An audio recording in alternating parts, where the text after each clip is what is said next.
Hey everyone, Raven here. Today we're gonna go over the 1.1.1 patch notes that were released yesterday. We're gonna check everything about it. We're gonna see, specifically this video is focused only on the Barbarian, so if you don't play the Barbarian, I apologize. But we're gonna see if the changes are good, bad, if they're gonna improve or gonna nerf specifically the Wall of Thorns build or the Azurath build. So let's check them out. We are gonna use Maxroll. In my opinion is much cleaner than the official website from Blizzard, and also you can just see the pop-ups of the skill right away, so it's much easier to read it. So let's check it out. Barbarian basic skills, we have an increase in fury generation for Bash, Flay and Lunging Strike. For Bash it's from 11 to 13, for Flays from 10 to 13, and from Lunging Strike is from 10 to 12. Doesn't do much, but also you have to consider it's gonna stack with skills, with your gear, with your passive, so even if it doesn't look much, it's still a pretty decent increase, and it's gonna feel really good on the low levels. For the guys that are gonna level Barbarian, these changes are gonna feel quite a substantial increase in fury generation, but also across the board it's gonna be a decent, I would say decent, not good, but decent improvement in quality of life for fury generation for the Flay, Bash and Lunging Strike users. And also people use Lunging Strike for Whirlwind builds, for example. We use, and also here in fact it says Barbarian speed up the flow of combat in the early game by increasing fury generation and on basic skills. Yeah, that's 100%. And then it says how late game excitement by increasing the power of unique item, and let's see about that. So what else? There is enhanced charge, that's pretty good. It's at 30 to 60%. Damn, okay. Rapture, damage increase from 45 to okay. Double swing, okay, that's pretty good too. I know that there is a double swing build around. I don't think at the moment wrong double swing build, but we'll see. Maybe with this increase will finally give us opportunity to make a strong double swing build. I'm very interested about this one, not gonna lie, because I love charge, I always love charge, I love the charge build in Diablo 3, and I wouldn't mind it at all to play a charge build, to make and play a Diablo build again. Also this one, vulnerable duration increase from 2 to 4 seconds, pretty good, okay. As you see, I already saw these notes yesterday when they were released, but I was working, so I didn't really have the time to check them out completely. Passives, aggressive resistance, which is 3% damage reduction while berserking. Damage reduction from 2 to 4, okay, 1%, amazing. Gushing wound, 100 to 115. Bleed damage over, okay, well, nobody cares about this. Nobody cares about overpower. Just remove from the game, okay? That's it. Just remove from the game. We don't need overpower. Nobody needs overpower. We don't use it. Nobody uses it. We don't. That 3%. Yes, you can for proccing overpowering, unless they're gonna put some more stats roll for overpower. It's just a waste of time. That is okay. I mean, it's a 15% increase, that's fine. We have unconstrained berserking damage bonus increase from 25 to 35%. Updated to more clearly reflect. Okay, that's that's pretty great for the Wall of Thorns build. It works great with our Paragon boards, and so that is a pretty decent buff for the Wall of Thorns build, which doesn't need any buff, so that's gonna be pretty nice. But all in all, it's gonna be nice for any build that use for extensive time berserking. This is gonna be a pretty decent buff, and it's pretty good actually, not gonna lie. Okay, so legendaries. Ancestral Force, damage increase from 32 to 50 from Fate. Okay, so they're increasing again. Hota.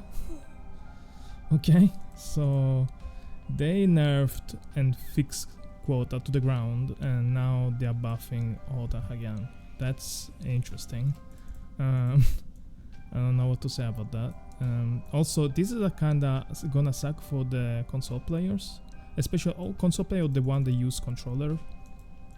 Use a controller, you smash your abilities, and they're gonna auto aim, auto target to your closest enemy.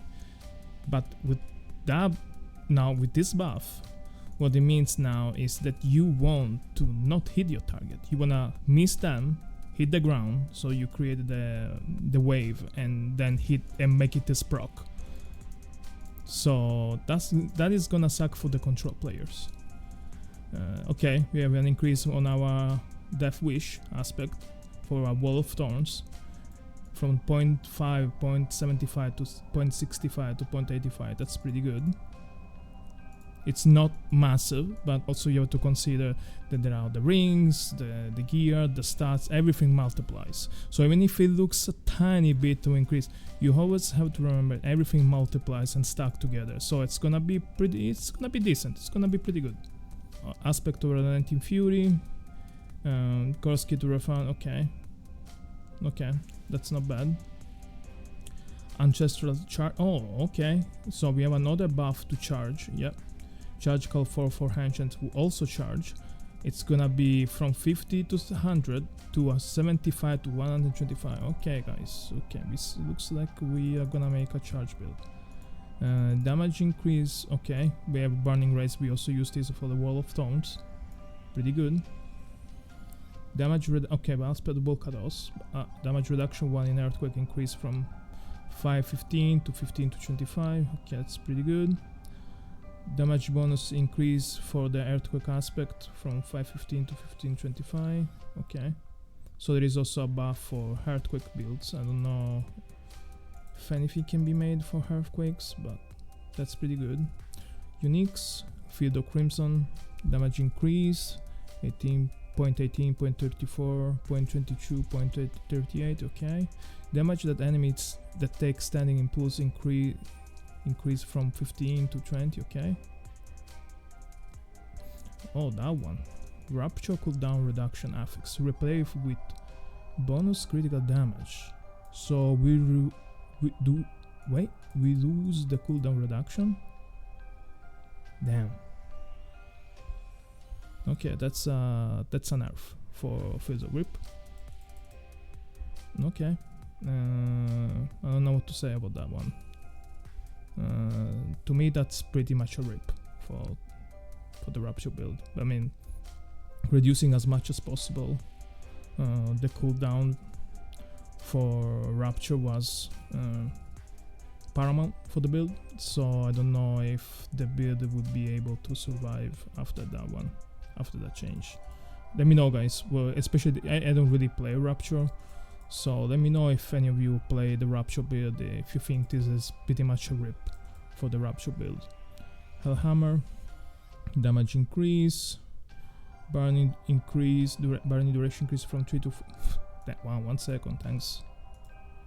Damage to crowd control enemy suffix replaced with bonus critical strike damage. Okay. I don't know. I think up here is that it's just dead. So Ramaladni. Physical damage affix replaced with vulnerable damage. Okay, this is gonna impact the Azurath build, and I think it's gonna be a nerf. It's gonna be a buff. But what you will need to do is basically you will need to roll all vulnerable damage in everything on your gear, on your rings if you can, on your amulet if you can, but you will have to roll it in all your weapons. You will have to roll vulnerable damage. If you do that, with the Ramaladni, it will be actually a slight buff for the build. 100,000 steps. Attacks reduce evade cooldown with okay. I like that. I prefer evade charges, so for me that's good. Damage against stun fix replace with oh, that sucks. Yeah, because I like that damage to stun enemy. I think was the good thing about the 100,000 steps if you wanted to use it. Yeah. Yeah, I think that's a nerf. Battle Trance. Basic skill damage affix replaced with cooldown reduction. Oh, the phone. That's pretty good. So we can roll now.